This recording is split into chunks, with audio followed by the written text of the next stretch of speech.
Again? Yeah, again next year, and I know we'll definitely have a sold-out concert as well, like we did last year.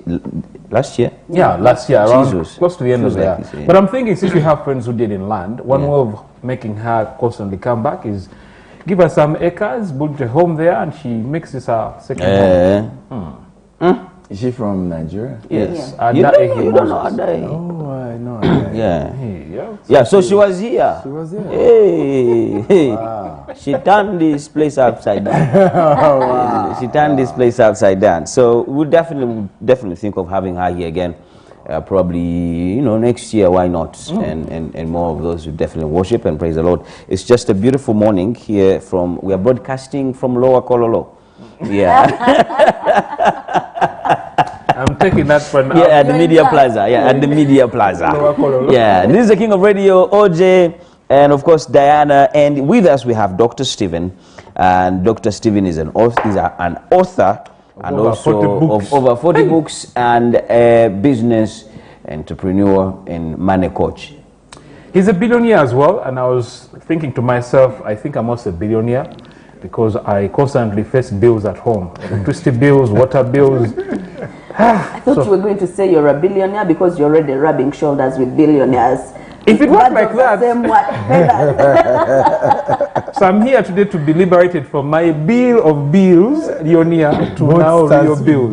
Both starts with B, Yeah, with B. Then you're okay. You're not okay. My body muntu musimu nayagalambira sorry. They keep on forgetting. You guys are just like Nigerians. Nigerians will be speaking English. They throw in their language in there. And you are lost. And then you are lost. Anyway. Over 40 books. Yes. All of them are all about riches, wealth creation, that direction. Well, a good number on because again I've had to do different businesses. So what I did was to write every business I do that work. I write a book about it. You give them a manual. Yeah, exactly, of how I did it. But some are also inspirational. Some are about relationship. Yeah, some are about relationships. Some are, also inspirational. One of them is survival instinct. Building how to build create a first world when you are from the third world. And it's very inspirational. I shared a lot about my childhood, the challenges, and how one had to build a global brand from a local. From nothing to something. Yes, yeah. Interesting. You are one of Africa's most sought influential financial coach. And I'd like to just get your, I won't call them cents because they're talking to a billionaire. I'd like to get a whole billion reasons why today we have a serious divide between making wealth and Christianity. It's like money is not part of Christianity. In our churches, the setting itself makes you stay at church and have no room to work. There's morning glory, there's lunch hour, there's evening service. And with the saying, the beginning of conference. Man is the beginning of all evil. Yes, you can't serve two masters at a go, Baal and God. So why is it there? You're a Christian, but you've somehow broken through that glass ceiling. Well, very good question, by the way. I also had that challenge because I had been a Christian from a young age. In fact, I pastored from secondary school to university, and all that. I think the first challenge is that a lot of Christians do not have a business mentor. They only have a spiritual mentor. And, you replicate your mentor. First, wait, who is your business mentor? Because we want to go practical here. Tim Sabiti. Seriously? Yes. Business mentor? Yes. Ask me the same question. You know him one-on-one? Yes, one-on-one. You chat him about your business? Every single day. Beautiful. Yes. Ask me the same question. Who is your mentor? I've just got one. Let's carry on. I am guilty as church. Business mentor. Mundeke, we can continue with this conversation. You were saying something, you rudely interrupted. Not rudely. I wanted to put a highlight. We have spiritual mentors, but we don't have business. So a lot of us as Christians don't have business mentors. And you replicate your mentor. So you are seeing many of us, one way or the other, begin to receive calling to become pastors too, to become, because your life will shape after your mentor. So we're supposed to have spiritual mentors who guide us spiritually, but at the same time look for a business mentor who can guide you on how to evolve as a better business person. I remember one day one of my staff, we attend the same church. I'm a pastor in that church. She's just a member, right? And then we had not closed. I was still in the office. Okay. She walked up to me and said, I'm going to church. I say, well, that church better pay your next salary, right? Because I'm still busy working, and then you are off, you know, for another service. Then how do we pay your salary? How do we pay the bills? So I agree with you that there's a need for people to balance. In fact, I had to author a book this year called Billionaire Habits for Pastors. I think it's also because a lot of pastors are not learning about business and entrepreneurship. And this is Billionaire's Habits for Entrepreneurs. Okay. Me, I'm an entrepreneur. I want this one. Entrepreneur. The one for pastors, no. Yes. So But you're a pastor. Yeah, I'm a pastor, but I don't want that one. I want this one. Yeah. So we have the one for pastors where we had to, because we need to begin to also help our pastors as well. I tell people, if your pastor is not an investor, he will manipulate you, the members. He will pray. He will use his position. Exactly. To extort money and find a way to just be getting money from you. So even as clergy, there's nothing wrong with having investment. And I think some Nigerian pastors did this very well. And it has helped. Though they may not say it in public, but when you meet them privately, this was some of what they did. They invested big time. They have shares and equity in big businesses. And it has helped their lifestyle, you know, and not just only waiting for what members will give them.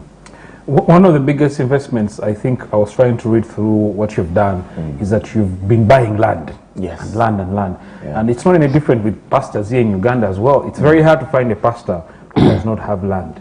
Real estate. Have you bought land in Uganda yet? This is my first time in Uganda. First time? First time. Inawa kataka kentunda. I have a good plot of land. He deals in acres, not 50 by 100. Bro, go fayochi. So if you have a massive piece of real estate Yes. facing Victoria Lake, I'm interested. Victoria I Lake. went to the Serena golf course. Yes. I love it. I love it. In fact, that was what convinced me that we have to invest in Uganda. So beautiful. Okay. Still have your contact. Big massive. Now, what I'm thinking, can I be your Partner. your overseer and manager of your properties in Uganda? Don't worry. You can't just speech like that. Stand- Live on air. Throwing him under the bus. Hey, what? He's going to say yes. Like you said, we will make you That's a trick. the GO. That's a trick. The GO of our company. Hey, yes, that's it. But do you have a business mentor? That's the question. Over the two feet on the miracle feeder. It determines whether we give you a job. Mutwalize mumu limu baddechi. Like we said, because you make the company collapse. Neba nanye. Tukufiriza. Lya bintu bye bindazina apozomba ku. We have Dr. Stephen Akintayo. Olaba. But I think let's give you a Uganda name just to get down with it. Yes, let's do that. give him a Come Uganda on, do it. Yeah. Basing on his color, his... Byarugaba. No. Nent. Opio. Oh, yes. Opio. What does it mean? We don't know. It's just a good name. And we don't know what it means, but it's a good name. But meanwhile, Dr. Stephen is Yeah. a true definition of starting from nowhere to somewhere. And I know for sure that so many people listening in and watching us, and they're like, you know what, I don't have connections, I don't have, I don't come from a big, rich background. And they're giving all these excuses. So he's a true definition, and he's here to remind you today that you don't need anyone for you to be somewhere tomorrow. Man. Preach it, raise your chair. And I agree with her, because I think it's not what you don't have that limits you, it's what you have but you don't know how to use. A lot of us have a lot, but we have decided to focus on what we don't have. And actually, what we have can always end up giving us what we don't have. So look inwards and and find the things you have, you're a good communicator. You can relate very well with people, right? You're very sound. Even if you don't have capital, put together concepts, ideas, and begin to go to where rich people are and begin to talk to them and share your vision with them. I often say to people, why are you not playing golf? Why are you not playing polo? A lot of people who play golf. I didn't know how to play golf before. First pause. Do you know polo? Yeah. Polo. Do you know what polo is? Polo, like, as in polo? Where are you asking me? You know